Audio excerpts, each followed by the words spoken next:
everybody. Welcome to It May Interest You to Know. I'm joined here today for the podcast with my sidekick, Seamus McDonough, and also a very special guest is with us today. His name is Grady Craig. He's the VP of Business Development and Operations for BondIt. And really, I wanted him here today. I mean, he's probably the first employee, I think, ever, and you can correct me if I'm wrong, that was hired by BondIt. It was an up-and-coming company at the time. He's executive producing a number of major projects that I hope we're going to get into today. I don't think we'd have enough time to possibly get into all he's involved with, but BondIt is at the pinnacle, I think, of the industry right now. So we really wanted to talk to him, and he was gracious enough to agree to be here. So I'm going to say thank you and welcome, Grady. Thank you so much for having me, and nice to meet you both. Welcome, Grady. So, I mean, you went to Boston College, right? I did. So what did you major in? Because I know this is interesting. Yeah, so I studied economics as my first major, and I was concentrated on entrepreneurship. I had started a number of startups and companies, a landscaping company that put me through high school, college, done a number of pitch competitions. And so that was an atmosphere I was familiar with. But I did have a curiosity in film and television, that I had just had hobbies and enjoyed movies and television and all that. And by the time I graduated, I didn't want to shut the door on, an industry I haven't explored yet. I could take a job on the East Coast in New York in banking or finance, but without going to LA, as I've been advised by a number of mentors before me that were in this space, I felt like I'd be doing my future and my career a disservice. I had met a talent manager at Buffalo 8, which is BondIt's sister company, who offered me an unpaid internship that summer after my senior year. I didn't have a job, but I luckily had some of those businesses to support this move. I went out to LA. Didn't your business, you were very young and aggressive. I mean, didn't you fund your move by selling your business? I did. So I had kept it on for the summer to get through the internship, see if entertainment was anything that I was passionate about or a fit for me. And by the end of that summer, I had made an impression on this team, and they had offered me a job full time. And that's when I decided I'm going to sever ties with my business, sell it, and basically start a new life and career here. Can you tell us a little bit about what the company does and what you do for the company? Sure. So there's sort of two companies. There's co-founders, Matthew Helderman, Luke Taylor. They began Buffalo 8 Productions, which is a full service company, development support, distribution, post-production, production team in New Mexico. And then they have BondIt Media Capital, which is the engine that drives a lot of those services. They're the show me the money part. Yeah. Exactly. Yeah. And so we finance 50 film and television projects per year. We're debt financier. We don't do equity or development funding or anything like that.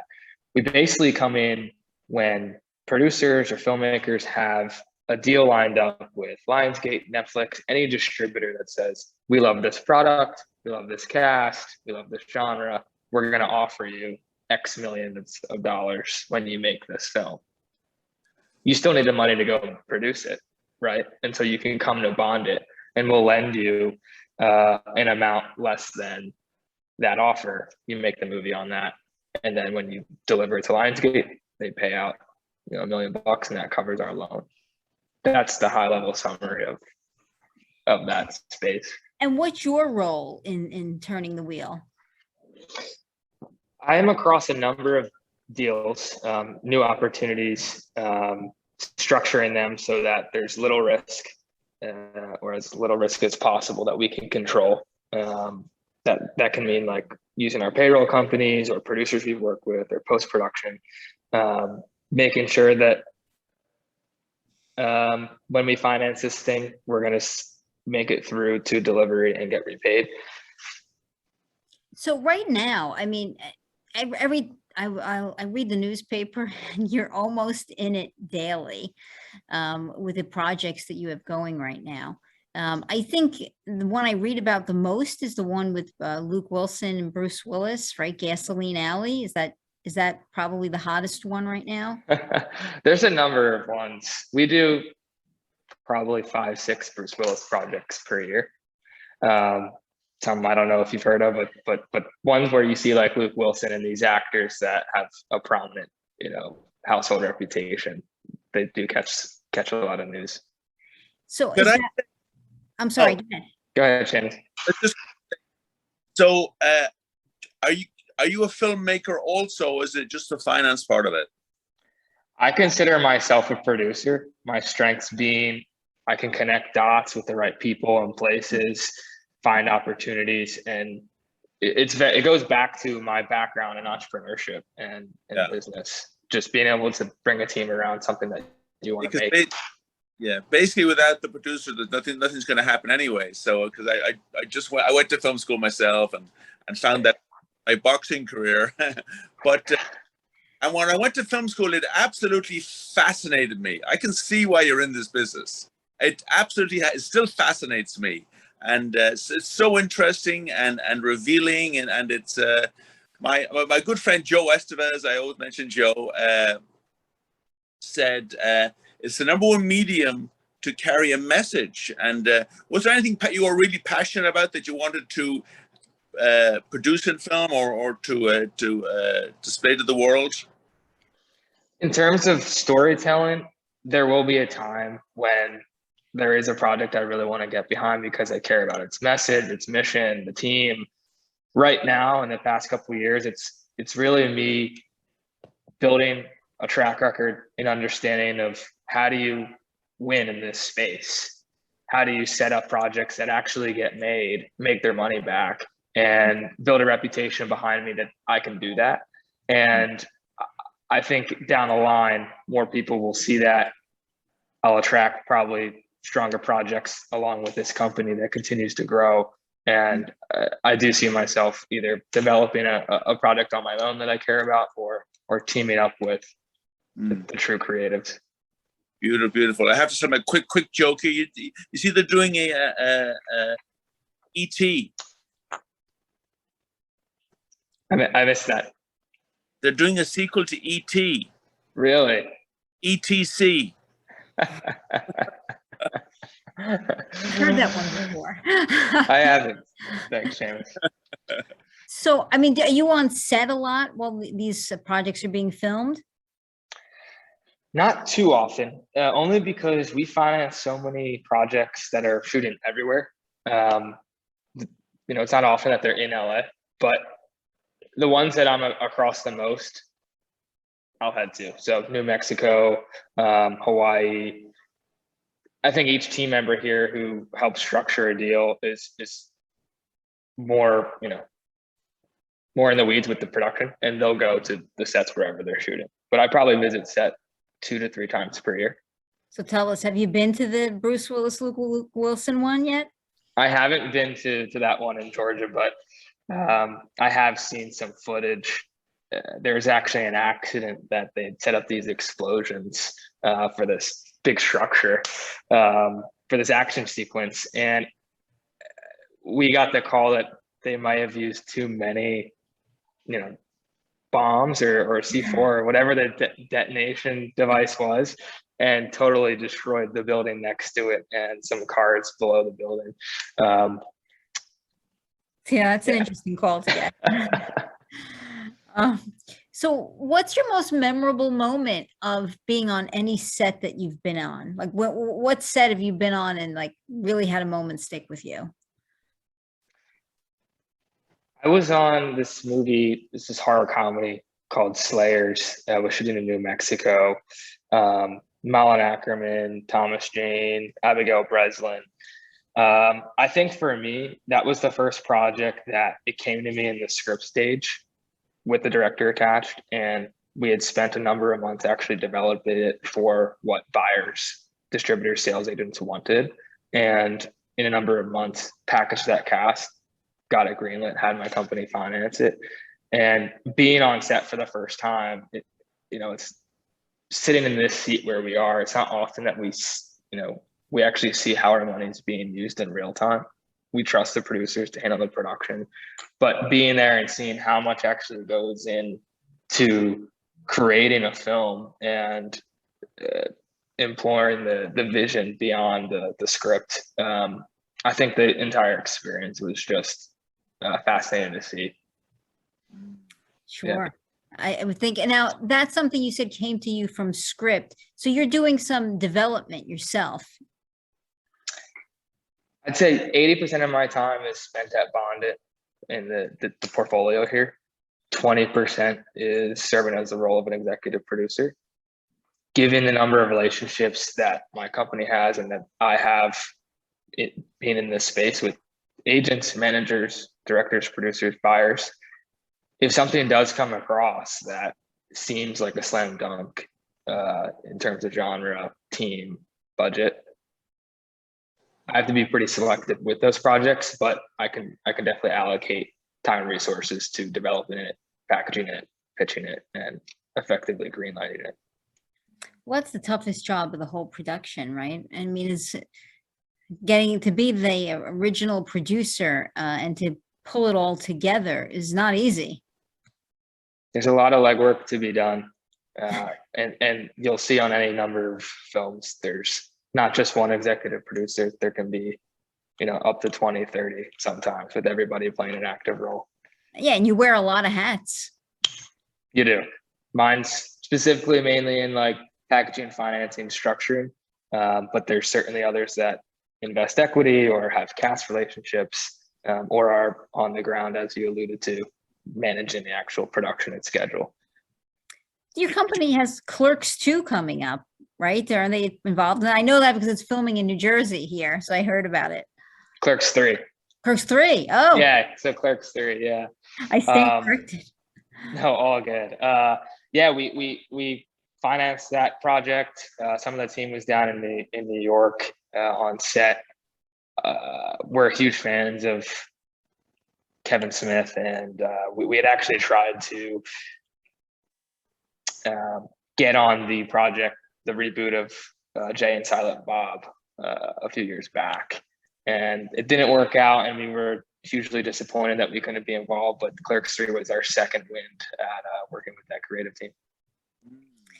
So can you tell us a little bit about what projects are the companies working on right now, or what maybe you're most excited about? I know there's too many to talk about all of them. There's a couple things that I think are interesting across sports and music. In the sports realm, we've got a project called National Champions. It's currently in post-production. It speaks to a lot of the student athlete discussions and topics going on right now. I know the NCAA has just approved students to get paid for sponsorships. The big Supreme Court case. Yeah, that's right. And this project is coming out at the exact moment that that's occurred, where the quarterback in the biggest game, the final championship game of the season, is basically staging a coup or a mutiny not to play unless these students get paid and get what they want. That's really interesting. We've got another project called The System, which is Jeremy Piven from Entourage, Terrence Howard, Lil Yachty, and we're starting to see, and we've even done an MGK, Machine Gun Kelly, Megan Fox, Bruce Willis film. We're starting to see some of these artists in rap or country take roles in films, and they bring their followings across social media and their fan base to a new medium. One of your movies, I'm sorry, you go, Seamus. Okay, so I'm sure you've seen a lot. My background was boxing, and I also went to school with Tony in St. John's University in New York. So what do you think about this celebrity boxing thing that's going on? They actually contacted me to fight somebody, and I'm in my 50s. What do you think about that stuff? Well, we've actually seen some of those deals come across where they're looking for a loan advance against potential proceeds from Floyd Mayweather, or these TikTokers, these viral characters. You can tell there's a real business there. I mean, I think it's been prevalent with just how Conor McGregor carried himself as this marketer, and how a lot of these athletes do. And they make more money doing that and building a following than they might in a normal fight. So I think everyone's riding this wave of bringing their fan bases to a new venue in this pay-per-view transaction. I missed out on the internet. I happened right before the internet. I fought Holyfield, but right before the internet. He fought Saturday. Yeah. Result, and he got swarmed. Which I'm his friend, so I'm also on his side. But it is like, it's like hype. It's all hype, and there is substance behind it, but and in the late 50s, guys getting hit in the head, it's just not right, and I'm there around the same age, Yeah. So, but it's entertainment, and that's what people want, and this makes money, and that's huh? Yeah, I'm curious what kept you back from maybe getting back in the ring on some of these opportunities. Well, you know what? I fought for 20 years. I was 2 in the world in a weight division. I actually fought Holyfield at one time. They wanted me to fight Tyson. I was like, he's twice my size, So I don't know. I mean, I don't. I'm not rich. I don't need the money that much. But I guess I have a child recently, so that's another extra expense. As you know, but I. Got tired of being punched? Yeah, I actually became allergic and hit in the head. Let me ask one more question on that, not to derail, but how much of it do you think is staged, or these fights are prolonged into later rounds to feed and fuel these audiences? Yeah. Okay, so I think Mayweather carried Conor for a long time, and Yeah. I think.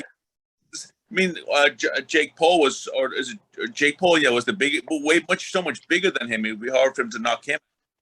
But they know that if it's over in like 10 seconds, like Mike Tyson used to do it. That's why they love Muhammad Ali. He always went 15 rounds. He went 15 rounds of 15 commercials for a minute. So there's that aspect to it. But the sad thing about the whole thing is that, and another thing I want to mention, if you get into boxing and sports, that stuff, please investigate the phenomenon called PAS, Professional Athlete Syndrome. What happens to the athletes when all the notoriety and the fame and the training and the attention is over? What happens then, and how do they deal with it? I've been dealing with that for 20 years, and it is so lethal for athletes. It ruins most athletes' lives, but it doesn't just hit athletes. It hits everyone that has become some kind of notoriety, and then it's gone. How do you replace it? Yeah, I mean, we're seeing the same thing in film with huge billing actors, top billing actors from their primes. These Sylvester Stallones, these Bruce Willis movies, Mel Gibson, and they're chasing these paychecks, and these box offices just don't exist anymore with like streaming platforms. And it's made it difficult for buyers and sales agents to predict, new talent coming up. What are they going to earn in terms of box office revenue? How much can they project on the low end? Unless you have tried and true actors like Willis or Mel Gibson that historically hit these numbers because they're well known in the space, you can bank that, that kind of person. But I think the actors struggle with exactly what you're saying in the professional realm or professional athlete realm is, what do we do when these awards, the big Oscar winning projects stop coming through? And is it just taking paychecks for these smaller films? And if you have any friends or people that are going through a bad time, I personally have been shown a solution. I'll take you up on that. Yeah, I'm sure we've got plenty in there. our film roster too. Well, you guys had an Academy Award nominated movie a couple of years ago, yes? Maybe Loving Vincent, was that your project? Yes, we did Loving Vincent. That project came through, I think, pretty randomly. I don't know if it was a GoFundMe or YouTube. The structure just worked out with, we didn't expect it to be, an Academy Award winning film, but it just came to us at the right time. And I think that's one of the reasons that Buffalo 8 Productions and BondIt was able to start building serious momentum in the space and recognition when you hit a grand slam like that so early. Yeah, and what about you have a Liam Neeson project, I want to say, Honest Thief, is that? Yeah, Liam Neeson, Honest Thief. Yep. I mean, Yeah. Go ahead. Is that out already? I believe it is out. Yeah. Yeah. Next time you see Liam, tell him I need that 20 back as soon as possible. Yeah, he knows. Yeah, I mean, I was reading over your slate, trying to get an idea before I knew you were coming, when I knew you were coming on the podcast, and I was really overwhelmed. I mean, there's John Travolta and Robert De Niro. I mean, you said Mel Gibson, certainly Bruce Willis. You really have just a powerhouse slate of projects. We do. And they come to us from all angles, repeat producers who have relationships with De Niro or Gibson and do these on volume. And I think that's what it takes, someone in the space that understands how to do these movies correctly, shoot out these big name actors in only a few days, and then focus on the rest of the production at low cost. Not a lot of locations. And that point there became extremely prevalent during COVID. How can we mitigate risks and exposure to disease for the actors and the crews, so that we can finish that movie and turn it in. And what was the answer? What's the answer to that? I think it was staying in one or two locations. It was testing one, every 2 to 3 days, making sure that they tested negative before they flew, after they flew. We've had instances where directors, talent do get COVID and we have to shut it down for a number of weeks. And even in some instances where the director gets COVID and they actually have to direct the production through a live stream setup, like they're in their hotel and coordinating through walkie-talkies, their phone with the DP and the assistants to get the shot they want. And it's less than ideal, but I think you pose a greater threat delaying a production, and that gives way to more opportunity for other people to get sick in that time frame. And I heard that they reduced production costs by 40%. Is that true? In the indie film market, I believe it. I think they needed to, like I said, with reducing locations and people on set and extras.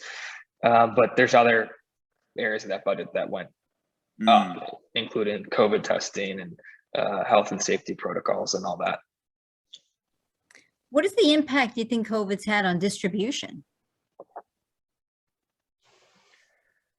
Well, distribution, I think it's eliminated the box office almost entirely. I think there were areas in the US, mainly the Southern Belt, I think, that had drive-in theaters, which was a nominal way to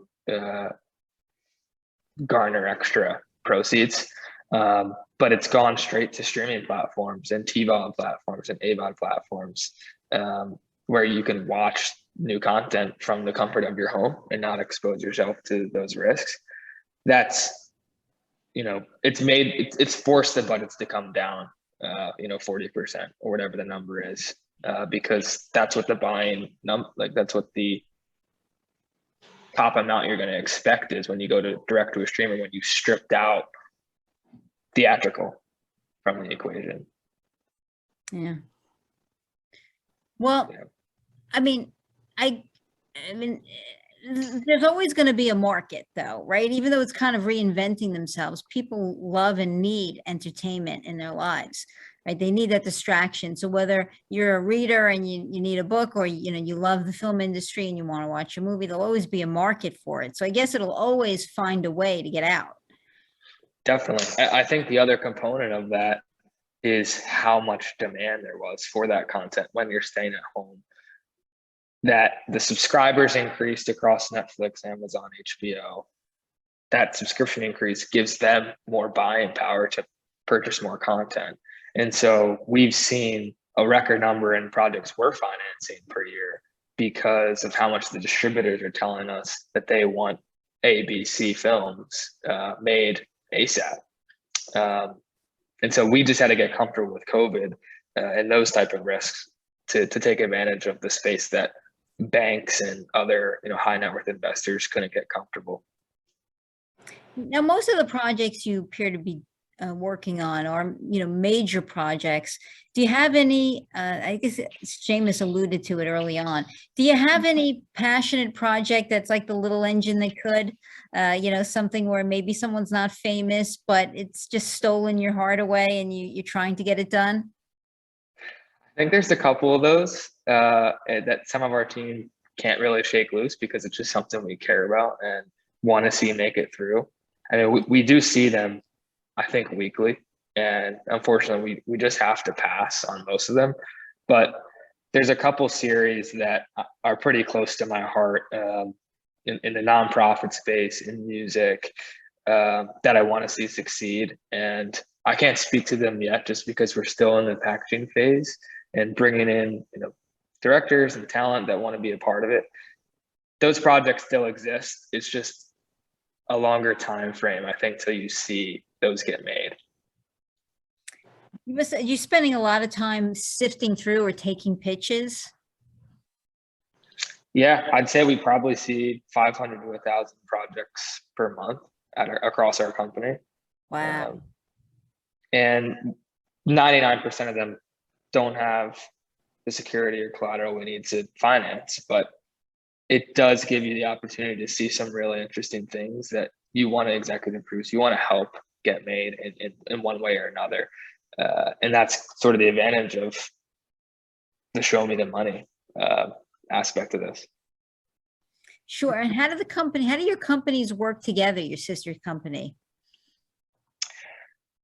There's 3 companies. There's ABS Payroll, which is production payroll services for indie film and television.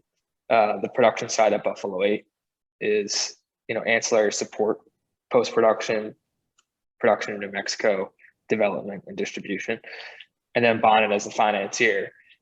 When we're financing a project and we can use our post-production facility, or we can use our production and line producing team in New Mexico, and we have ABS Payroll involved, we're mitigating our risk and we're essentially self-bonding the entire production process and making sure that our capital is being used appropriately and things aren't getting out of hand.